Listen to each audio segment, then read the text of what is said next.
اعوذ باللہ من الشیطان الرجیم بسم اللہ الرحمن الرحیم۔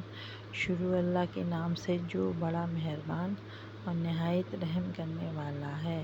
تمام تعریفیں اللہ ہی کے لیے ہیں جو تمام جہانوں کا پالنے والا ہے، اور لاکھوں کروڑوں درود و سلام حضرت محمد صلی اللہ علیہ وآلہ وسلم پر۔ السلام علیکم ورحمۃ اللہ وبرکاتہ۔ آج ہمارا موضوع ہے ابدال بننے کا نسخہ، اور وہ دعا جس کے ذریعے آپ کی ہر دعا اللہ پاک فی الفور انشاءاللہ تعالی اپنے فضل اور اپنے کرم سے قبول و منظور فرمائیں گے۔ اور یہ مقبول جان نے ایک مرتبہ اپنی ملاقات کا واقعہ رجال الغیب کے ساتھ بیان کیا تھا کہ وہ بلوچستان کے علاقہ چاغی میں جو ہے ان کی ملاقات ہوئی تھی۔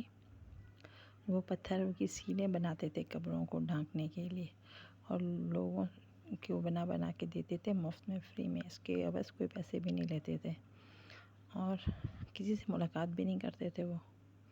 تو اس علاقے میں جو ہے 2.5 سال سے بارش نہیں ہوئی تھی، تو اور یہ مقبول جان جو تھے وہ گئے تھے ان بزرگ کے پاس کہ دعا کرا لوں، تو انہوں نے ان سے کہا کہ اللہ پاک سے آپ دعا کریں کہ بارش ہو جائے۔ تو انہوں نے کہا کہ دعا مانگنے سے انہوں نے انکار کر دیا کہ میں دعا نہیں مانگتا ہوں، مجھے شرم آتی ہے، اللہ پاک سے حیا آتی ہے۔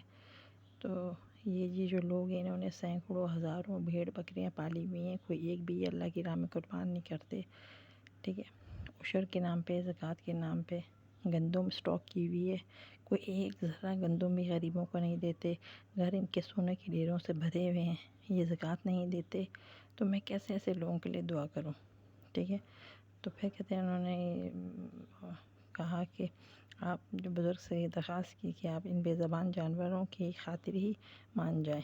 جب انہوں نے بے زبان جانوروں کا نام لیا تو بزرگ کا دل جو ہے نا بہت زیادہ نرم پڑ گیا، تو انہوں نے اللہ پاک سے کہنے لگے کہ مولا، یہ بندہ آیا ہے اور کہتا ہے کہ بے زبان جانوروں کے لیے بارش چاہتا ہے، اور اللہ پاک سے باتیں کرنے لگے اور کہنے لگے کہ اللہ پاک ان بے زبان جانور یہ پیاسے ہیں، ان کا کیا قصور ہے۔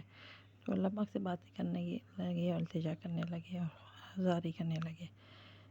تو خیر میں دعا کرا کے سلام کر کے واپس آیا، اور ابھی میں پہاڑ سے اتر رہا ہی تھا، 15 منٹ ہی کا فاصلہ میں نے طے کیا تھا کہ اتنی زوردار اور اتنی تیز بارش ہونے لگی کہ میرا آفس تو اتنا دور نہیں تھا، مجھے 2.5 دن لگے آفس تک پہنچنے میں۔ اچھا، میں بھی جو ہے آپ لوگ کو تاریخ کی جھروکوں سے بادشاہ اورنگزیب عالمگیر جو کہ حافظ قرآن بھی تھے اور عالم بھی تھے، ان کا جو ہے وہ رجال الغیب سے متعلق واقعہ سنانا چاہتی ہوں، تاکہ آپ کو پتہ چلے کہ رجال الغیب جو ہے وہ کیسی ہستی ہوتے ہیں۔ اچھا، یہ جو ہے اس طرح سے ہے واقعہ کہ اورنگزیب عالمگیر جو تھے وہ برسر اقتدار جب تک رہے نا، وہ گھر پہ اپنے ہاتھ سے ٹوپیاں بنا کر بیچا کرتے تھے، اور گزر اوقات وہ اسی سے کرتے تھے، ٹھیک ہے نا۔ یعنی کہ وہ اتنے زبردست بادشاہ تھے کہ وہ جو ہے وہ اپنے حاکمیت کا فائدہ اٹھا کے عوام کے پیسوں کو اپنے اخراجات کے لیے بھی استعمال نہیں کرتے تھے۔ یہ 2 بھائی تھے، ان دونوں کو شوق تھا کہ اقتدار ان کو ملے، بادشاہت ان کو ملے۔ ایک کا نام دارا تھا اور دوسرے کا نام اورنگزیب عالمگیر، ٹھیک ہے نا۔ دارا جو تھا وہ آزاد خیال تھا، اور اورنگزیب عالمگیر جو تھے وہ مذہبی خیالات کے مالک تھے۔ تو دونوں میں جو ہے بہت سخت، دونوں میں وہ تھا کہ مجھے ملے، بادشاہت مجھے ملے نا۔ تو پھر جو ہے دونوں کو یہ پتہ چلا، پہلے تو دارا کو یہ پتہ چلا کہ قریبی جو ہے وہ دہلی کے قریب ایک ولی اللہ رہتے ہیں جو کہ ان کی ہر دعا فوراً اللہ پاک قبول کر لیتے ہیں۔ جب انہیں دوستوں سے پتہ چلا تو انہوں نے دعا کرانے کے لیے ارادہ کیا اور چل پڑے ان کے ڈیرے کی طرف۔ جب وہ گئے وہاں پہ ان کے حجرے میں پہنچے قریب، تو پھر جو ہے وہ ان کے خادم نے بتایا حضرت کے کہ شہزادہ صاحب آئے ہیں، تو انہوں نے کہا بھیج دو۔ تو جب وہ شہزادہ ان کے پاس، حضرت کے پاس اندر آئے ہیں، تو وہ جو حضرت جو تھے وہ اپنے مسند خالی کر دیے انہوں نے، وہ کھڑے ہو گئے سائڈ پہ۔ اور کہنے لگی آؤ یہاں بیٹھو. تو اس نے منع کر دی کہ نہیں، میں تو بہت گنہگار ہوں. دارا نے کہا بہت ہی، میں اس مسند کے قابل نہیں ہوں، آپ بیٹھیں اپنی جگہ پہ نا. تو انہوں نے بار بار یہ پیشکش کی کہ آ کے بیٹھو. 3 مرتبہ انہوں نے اس کو کہا نا. تو اس نے تینوں مرتبہ، اس کو ہمت ہی نہیں ہوئی بیٹھنے کی، دارا کو، ان کی مسند پہ. تو تینوں مرتبہ اس نے جو ہے وہ کہا نہیں میں آپ کی جگہ پہ نہیں بیٹھ سکتا نا. تو پھر انہوں نے کہا اچھا ٹھیک ہے. خیر وہ بیٹھ گئے حضرت اپنی جگہ پہ، اور انہوں نے کہا برخوردار بتاؤ کیا چاہتے ہو، کیسے آنا ہوا.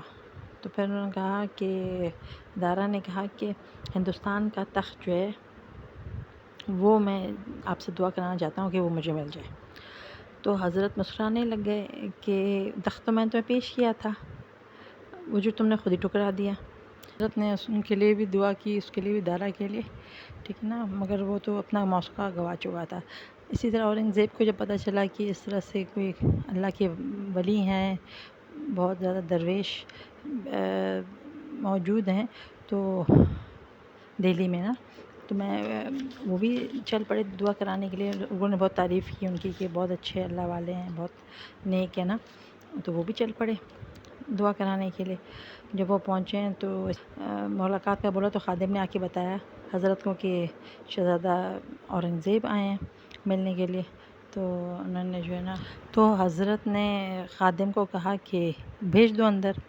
جب بادشاہ شہزادہ اورنگزیب عالمگیر اندر گئے ہیں تو انہوں نے اسی طرح اس کے لیے حضرت نے اپنی مسند خالی کر دی کہ یہاں تشریف رکھیے.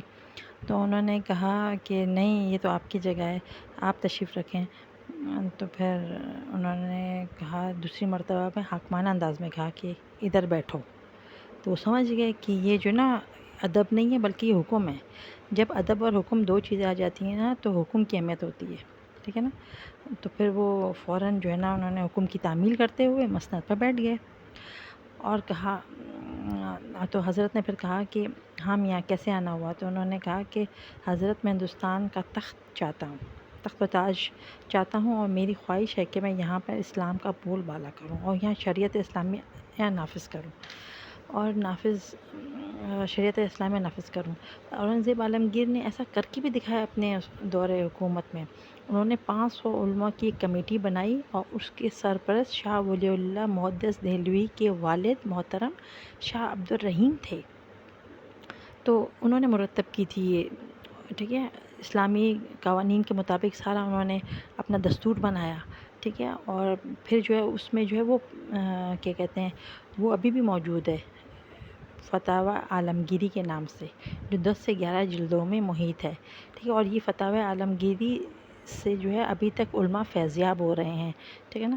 تو کہنے کا مقصد یہ ہوا کہ پھر اسی لیے تو جب انہوں نے یہ بات کی نا، انہوں نے حضرت نے کہا کہ ٹھیک ہے، تخت آپ چاہتے ہیں کہ میں آپ کے لیے دعا کروں، تخت میں آپ کو دے چکا ہوں. تو انہوں نے کہا کہ میری دعا بھی کر دینا. تو انہوں نے دعا کر لی، دعا مل کے سب نے کر لی. پھر اس کے بعد اورنگزیب عالمگیر نے جو ہے وہ اپنا دستار بندی کے لیے کہا اور اپنا سر ان کے سامنے جھکا دیا کہ مجھے دستار بھی پہنا دیں کہ تاج میں آپ کے سر ہاتھ سے پہننا چاہتا ہوں. تو وہ مسکرا دیے اور کہنے لگے کہ یہ میرا کام نہیں ہے، تخت تک تو بٹھانا میرا کام تھا، دستار بندی میرا کام نہیں ہے. پھر انہوں نے کہا کہ اچھا. تو سمجھ گئے اورنگزیب عالمگیر جو تھے شہزادہ، وہ سمجھ گئے کہ دستار بندی کسی اور کا کام ہے. تو انہوں نے کہا کہ اچھا پھر میں یہ کام کس سے کروں، بتا دیں میں کس کے پاس جاؤں. تو انہوں نے کہا میں بتا تو دوں گا کہ یہ کام کس کا ہے مگر تم میرا نام نہیں لوگے. حضرت جی نے کہا نا. تو کہا ٹھیک ہے. تو انہوں نے کہا کہ تمہارے یہاں جو تمہیں جو وضو کراتا ہے، جو بندہ جو تمہارا خادم ہے، ٹھیک ہے نا، وہ بظاہر تو ایک خادم ہے لیکن وہ اللہ کے یہاں بہت اعلیٰ درجے پر فائز ہے، ٹھیک ہے. تو وہ کہنے لگے اچھا، بس وہ معلوم کر کے چلے گئے. جب وہ گئے ہیں تو وضو کا ٹائم ہوا تو اورنگزیب عالمگیر کو وہ آئے، انہوں نے وضو کرایا، ٹھیک ہے نا، حضرت جی نے جو وضو کے خادم تھے. تو انہوں نے وضو کرایا، بہت ولی اللہ تھے. وضو کرایا، جب وضو کرانے لگے، سر کا مسح کرانے لگے تو اورنگزیب عالمگیر نے جان کر اپنی پگڑی ہاتھ سے مار کر گرا دی اور پھر سر جھکا کر کہنے لگے کہ یہ پگڑی باندھ دیجئے. تو وہ سمجھ گئے، وہ تو اتنے ولی اللہ تھے، فوراً انہوں نے کہا کہ سچ بتاؤ، یہ بات تمہیں کس نے کی ہے، کس نے کہا ہے کہ مجھ سے پگڑی بندھواؤ؟ اورنگزیب نے کہا کہ بس پگڑی کھل گئی تھی، اس لیے آپ کو کہہ رہا ہوں کہ باندھ دیں۔ مگر وہ بزرگ تو ولی اللہ تھے، فوراً سمجھ گئے، انہوں نے سر ہلایا، مگر وہ مجبور تھے، ٹھیک ہے، اور انہوں نے پگڑی باندھ دی۔ اور پگڑی باندھنے کے بعد وہ ایسے غائب ہوئے گویا کہ پورے ہندوستان میں کہیں نظر ہی نہیں آئے۔ ان کو کہتے ہیں رجال الغیب۔ پوری دنیا میں ایک وقت میں 40 ابدال ہوتے ہیں، ٹھیک ہے، تو آپ سوچیں ان 40 میں آپ کا نمبر آ جائے گا انشاءاللہ تعالیٰ، تو پھر آپ کو کتنا بڑا اللہ پاک نے مقام دے دیں گے، ٹھیک ہے نا۔ تو اللہ آپ سے راضی ہو جائیں گے، اللہ کو آپ منا لیں گے۔ یہ اصل میں اتنی افضل دعا ہے نا، اس میں جو ہے وہ نبی پاک صلی اللہ علیہ وسلم کی امت کے لیے دعا ہے، اور یہ دعا صبح شام پڑھنی ہے 11 مرتبہ، یعنی تینوں دعائیں جو ہے نا 11 مرتبہ پڑھنی ہیں، کرتے ہیں نا، تو آپ کی ہر دعا آپ کی قبول ہوتی ہے۔ اس کا آسان سا مختصر سا میں نے کہ آپ کو بتا دوں کہ یہ دعا کیوں اتنی افضل ہے، کیونکہ اس میں جو ہے وہ ہم جو ہے نبی پاک صلی اللہ علیہ وسلم کی امت کے لیے دعا کر رہے ہیں۔ دعا میں آپ کو پڑھ کے بتا دیتی ہوں تاکہ پھر میں اس کا ترجمہ بھی بتاؤں، اور آپ جب ترجمہ سنیں گے اور ترجمہ سمجھ کے آپ مانگیں گے تو اللہ پاک آپ کو فوراً ہی دے دیں گے، ٹھیک ہے نا۔ یعنی کہ سب سے پہلے ہم نبی پاک صلی اللہ علیہ وسلم کی امت، ہم تو امت محمد ہیں نا صلی اللہ علیہ وسلم، تو اس کے لیے ہم دعا کر رہے ہیں، ٹھیک ہے، مغفرت کی۔ پھر ہم اللہ پاک سے کہیں گے کہ اللہ پاک نبی پاک صلی اللہ علیہ وسلم کی امت پر رحم فرما، اور تیسرا ہم ان سے کہیں گے، اللہ پاک سے درخواست کریں گے کہ ان کے ساتھ درگزر فرما۔ تو دعا کچھ یوں ہے: اللہم اغفر لی امت محمد صلی اللہ علیہ وآلہ وسلم، اللہم ارحم امت محمد صلی اللہ علیہ وآلہ وسلم، اللہم تجاوز عن امت محمد صلی اللہ علیہ وآلہ وسلم۔ دوبارہ پڑھ کے بتاتی ہوں: اللہم اغفر لی امت محمد صلی اللہ علیہ وآلہ وسلم، اللہم مرحم امت محمد صلی اللہ علیہ وآلہ وسلم، اللہم تجاوز عن امت محمد صلی اللہ علیہ وآلہ وسلم۔ ترجمہ: اے اللہ امت محمد صلی اللہ علیہ وآلہ وسلم کی مغفرت فرما، اے اللہ امت محمد صلی اللہ علیہ وآلہ وسلم پر رحم فرما، اے اللہ امت محمد صلی اللہ علیہ وآلہ وسلم سے درگزر فرما، آمین ثم آمین۔ یعنی تینوں مرتبہ ہم نے اللہ پاک سے اللہ کے حبیب کی جو امت ہے، نبی پاک صلی اللہ علیہ وسلم کی امت کے لیے ہم نے درخواست کی اللہ پاک سے کہ اللہ پاک ان کی مغفرت فرما، ان کی جو ہے نا وہ ان پہ رحم فرما، ان کے درجات، ان کا درگزر فرما۔ اور بھی اس میں 3-4 دعائیں اور بھی ہیں، وہ جو میں نے شیئر کی، میں اس میں آپ اور سے دیکھیں تو اور بھی ہیں، تو مگر یہ 3 کا تو لکھا ہوا ہے، امام جو ہے وہ غزالی رحمۃ اللہ علیہ جو تھے، انہوں نے لکھا ہے کہ اپنی کتاب میں لکھا ہوا انہوں نے، تو کہ یہ جو ہے نا جو یہ پڑھے گا اس کو اللہ پاک ابدال کا درجہ دیں گے، ٹھیک ہے نا۔ اور دعا کے لیے جیسے آپ ہاتھ اٹھائیں گے، ٹھیک ہے نا، تو وہ آپ کی دعا جو ہے وہ قبول و منظور اللہ پاک فرمائیں، کیونکہ آپ کو ابدال ہے نا، اتنا بڑا درجہ آپ کو جب مل جائے گا تو اللہ اپنے ولیوں کی دعاؤں کو تو رد نہیں کرتے۔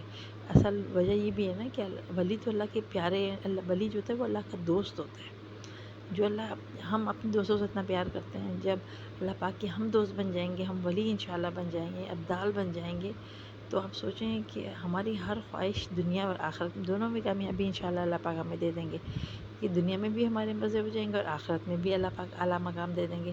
تو ہمیں اور کیا چاہیے، ایک مومن کی تو یہ خواہش ہوتی ہے نا۔